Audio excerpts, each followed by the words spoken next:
Postal ব্যালটে বিএনপির প্রতীকের বিন্যাস নিয়ে নির্বাচন কমিশনের আগের সিদ্ধান্তই চূড়ান্ত বলে জানিয়েছেন ইসি সচিব আখতার আহমেদ। বিকেলে নির্বাচন কমিশনের ব্রিফিংয়ে এই তথ্য জানান তিনি। এছাড়া সম্প্রতি বাহরাইনে পোস্টাল ব্যালটে যে ভিডিও সামাজিক যোগাযোগ মাধ্যমে প্রকাশিত হয়েছে সেখানে নিয়মের কোনো ব্যত্যয় ঘটেনি বলে জানান ইসি সচিব। তবে বিষয়টি খতিয়ে দেখতে বাহরাইনে নিযুক্ত রাষ্ট্রদূতকে নির্দেশনা দেওয়া হয়েছে বলে জানান তিনি। ইসি সচিব আরও জানান, আসন্ন ত্রয়োদশ জাতীয় সংসদ নির্বাচনে রিটার্নিং কর্মকর্তার সিদ্ধান্তের বিরুদ্ধে আপিল শুনানির পঞ্চম দিনে ১০০ জনের মধ্যে ৭৩ জনকে বৈধ ঘোষণা করা হয়েছে। রিপোর্ট করছেন সাজ্জাদ জাহান।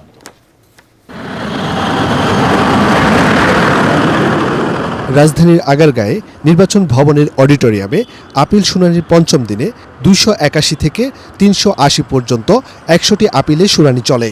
৭৩ জনকে বৈধ ঘোষণা করা হয়েছে, আর ১৭ জনের বাতিল ও ১০ জনের মনোনয়ন স্থগিত রাখা হয়েছে। এদিন যারা প্রার্থিতা ফিরে পান তারা জানান, মনোনয়নপত্রের কিছু গরমিলের কারণে তাদের প্রার্থিতা বাতিল হয়েছিল।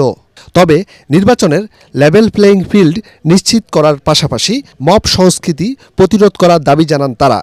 এই ১% বিধানটা অগণতান্ত্রিক এবং এই ১% বিধান স্বৈরতান্ত্রিকতার সৃষ্টি করে।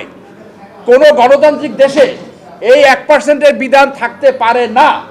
এবার আপনারা দেখেছেন সবচেয়ে বেশি প্রার্থিতা বাতিল হয়েছে এই ১% কালো আইনের কারণে।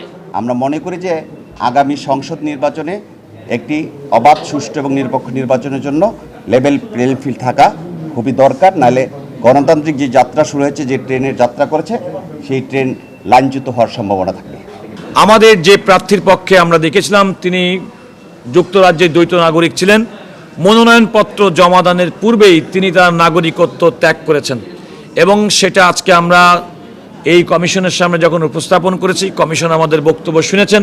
পরে সাংবাদিকদের সাথে কথা বলেন নির্বাচন কমিশন সচিব। পোস্টাল ব্যালটে বিএনপির প্রতীকের বিন্যাস নিয়ে নির্বাচন কমিশন আগের সিদ্ধান্তে রয়েছে বলে জানান তিনি। সেই সাথে বাহরাইনে পোস্টাল ব্যালট নিয়ে ছড়িয়ে পড়া ভিডিও খতিয়ে দেখা হচ্ছে বলে জানান কমিশন সচিব। ব্যালট ছাপানোর দায়িত্বটা যার কাছে আছে তার কাছ থেকে জেনে বলতে হবে। I am not ready on that. ভাই, ইচ্ছাকৃত অনিচ্ছাকৃত বলছি নাকি?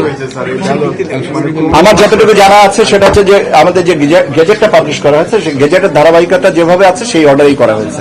এদিন কমিশন এক বিজ্ঞপ্তির মাধ্যমে নির্বাচনী আচরণবিধি লঙ্ঘন করায় ঢাকা ১৩ আসনের প্রার্থী খেলাফত মজলিসের মামুনুল হককে শোকজ করে। সাজ্জাদ জাহান, এটিএন বাংলা, ঢাকা।